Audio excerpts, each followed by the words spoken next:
नमस्कार दोस्तों, राधे राधे, जय जय श्री कृष्णा। मैं वंदना भोजक चैनल से आप सभी का हार्दिक अभिनंदन करता हूं।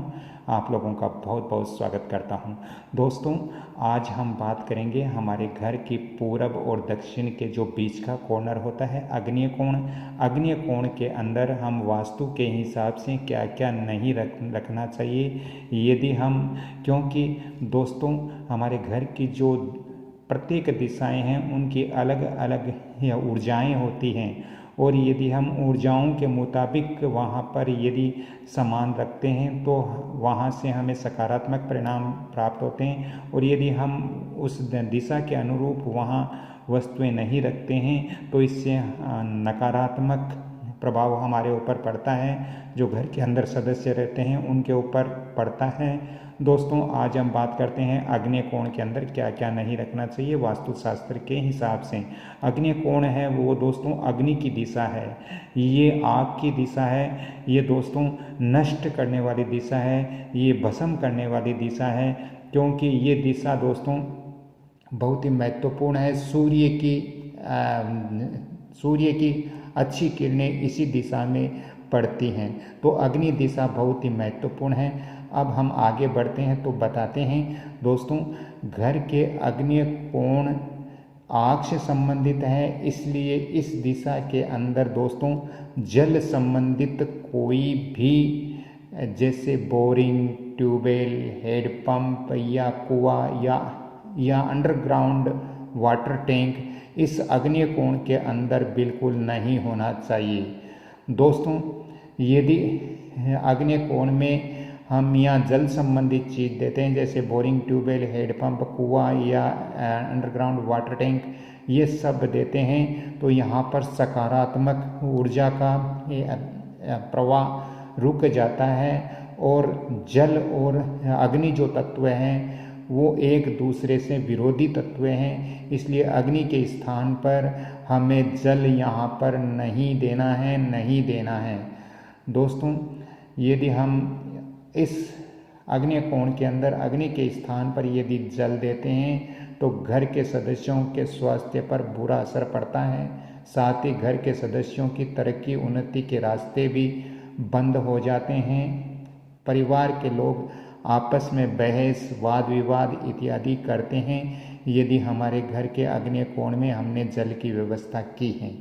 दोस्तों, आग्नेय कोण के अंदर हमें बेड कभी नहीं रखना चाहिए, यानी हमारे यदि आग्नेय कोण के अंदर हमने यहाँ रूम बनाया, वैसे तो रूम बनाना नहीं चाहिए वास्तुशास्त्र के अनुसार, क्योंकि ये दिशा किचन की है, ये दिशा अग्नि की है, इसलिए इस दिशा में, इस डायरेक्शन में रूम नहीं बनाना चाहिए। यदि रूम बनाया है तो फिर आपको ये ध्यान रखना चाहिए कि आग्नेय कोण वाली जो दीवार है, ये जो दीवार है इसके टच करते हुए बेड हमें, इसको, ये जो दीवार है आग्नेय कोण वाली, इसको छूते हुए बेड नहीं लगाना है, क्योंकि यदि इसको छूते हुए बेड लगाते हैं तो इससे दाम्पत्य जीवन पर बहुत खराब असर पड़ता है, तो ये चीज़ भी आप वास्तु अनुसार ध्यान रखें।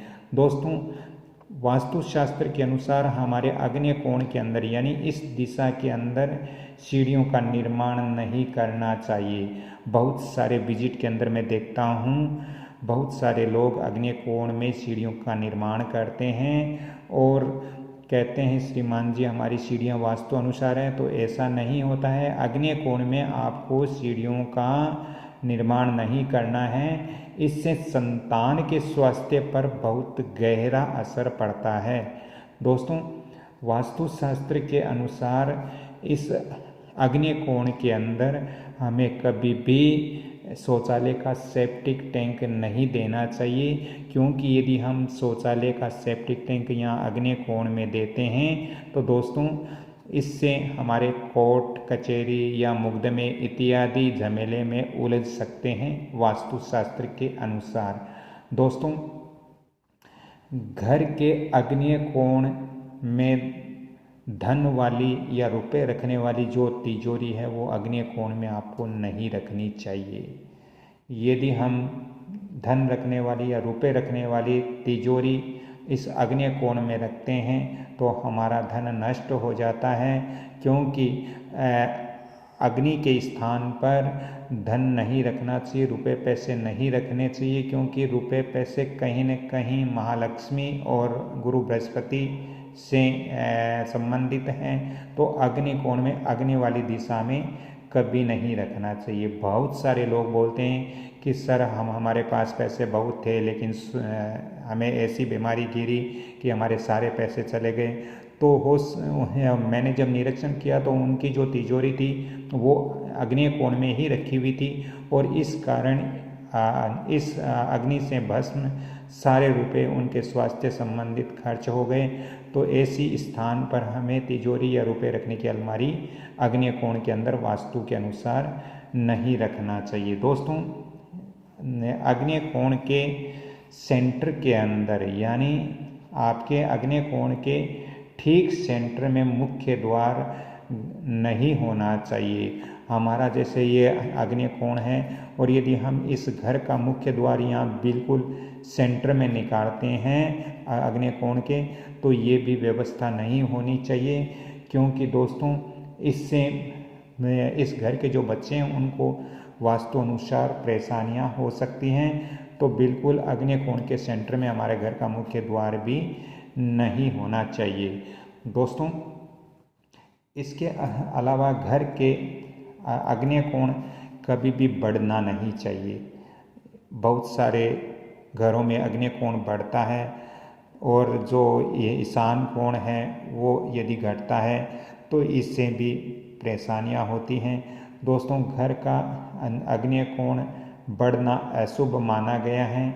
घर का अग्नि कोण बढ़ने से दोस्तों घर के अंदर रोग और कर्ज की बढ़ोतरी होती है वास्तुशास्त्र के अनुसार, इसलिए अग्नि कोण बढ़ना नहीं चाहिए वास्तुशास्त्र के अनुसार।